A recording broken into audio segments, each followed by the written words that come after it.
तो क्या आपको भी गैस के लिए बहुत प्रतीक्षा करनी पड़ रही है? क्या भारत में सचमुच गैस की किल्लत हो गई है? जय हिंद साथियों, नमस्कार। मैं हूं आपका दोस्त ललित व्यास पांडे। साथियों, गैस की किल्लत उन लोगों के लिए नहीं है जो एथोराइज्ड हैं, जिनका कनेक्शन है या जो लीगल तरीके से गैस चाहते हैं। गैस की समस्या केवल उन लोगों के लिए है जो रेस्टोरेंट वाले ब्लैक में गैस सिलेंडर लिया करते थे। आज उनके पास वो व्यवस्था नहीं है कि वो अपनी आपूर्ति प्रॉपर चैनल के माध्यम से कर पाएं, क्योंकि पूरी सख्त निगरानी की जा रही है। मिल भी रहा उनको ब्लैक में तो 2 गुने 3 गुने कीमत पर मिल रहा है। वो उनको किसी भी प्रकार से उनके बिजनेस में सुटेबल नहीं हो रहा है। केवल यही कारण है जो रेस्टोरेंट, जो भोजनालय बंद हो रहे हैं, वो केवल और केवल ब्लैक से, यानी कि पीछे से, टेबल के नीचे से अधिक पैसा दे करके वो हमेशा गैस सप्लाई किया करते थे। बहुत ज़्यादा कीमत भी नहीं थी, 100, 200, 300 रुपये ज़्यादा दे करके, क्योंकि हर रोज़ उनको 3-4 सिलेंडर, 5 सिलेंडर चाहिए होते थे, मिल जाया करते थे। लेकिन अभी गैस के लिए कंपनियों पर पूरी सरकार की शक्ति हो गई है। केवल उन्हीं को मिलेगा, जितना लीगल है उतना ही मिलेगा, जिनके पास गैस के कनेक्शंस हैं।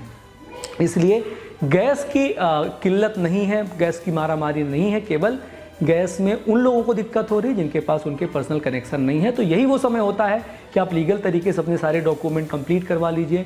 इमरजेंसी केस में जब कभी भी आप फंसोगे, फिलहाल जो स्टेट ऑफ हॉर्मुज है, जहाँ से ईरान से जो बेड़े आते हैं, जो जहाज़ें आती हैं, वो 2 जहाज़ें भारत की उन्होंने परमिट दे दी है। हमारे जयशंकर जी ने उनके राष्ट्राध्यक्ष से बात करी थी, मोदी जी ने भी उनके राष्ट्रपति से बात करी थी, और कई सारे मसलों पर बात हुई होगी। साथ ही हमारे ईंधन के बारे में भी बात हुई होगी कि भाई हमें वहाँ से रास्ता दे दीजिए, क्योंकि इससे 3 दिन पहले एक हमला हुआ था जिसमें हमारे भी कई क्रूज़ मेंबर्स उसमें मारे गए थे। तो इस बात की भी वहाँ पर बात रखी गई होगी। फिलहाल हमारे लिए इतना संकट की बात नहीं है, लेकिन युद्ध जितना लंबा चलेगा उतना संकट पूरे देश में, पूरे विश्व में फैलेगा, और उसकी चपेट में हम लोग भी आएंगे, क्योंकि हम भी उसी विश्व का हिस्सा हैं।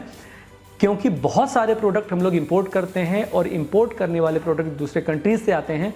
तो चूंकि वहाँ ईंधन की किल्लत होगी, तो वो इंपोर्ट, वो ट्रेड, वो सारी चीज़ें बढ़ेंगी, तो हमारे ऊपर भी उसका बोझ बढ़ेगा, और आने वाले समय में हम महंगाई के चपेट में सीधे जाने वाले हैं। तो हम सबको दुआ करनी चाहिए, अपने अपने तरफ से कैंपेनिंग चलाई जानी चाहिए। किसी भी कीमत पर अमेरिका और इजराइल अपने अहंकार से बाहर निकले, ईरान भी अपने अहंकार से बाहर निकले, और विश्व बिरादरी के बारे में सोचे, और जल्द से जल्द इस युद्ध को समाप्त करे। क्योंकि उतना असर रूस यूक्रेन के युद्ध का नहीं पड़ा था जितना असर इजराइल, अमेरिका और ईरान का जो ये मसला चल रहा है।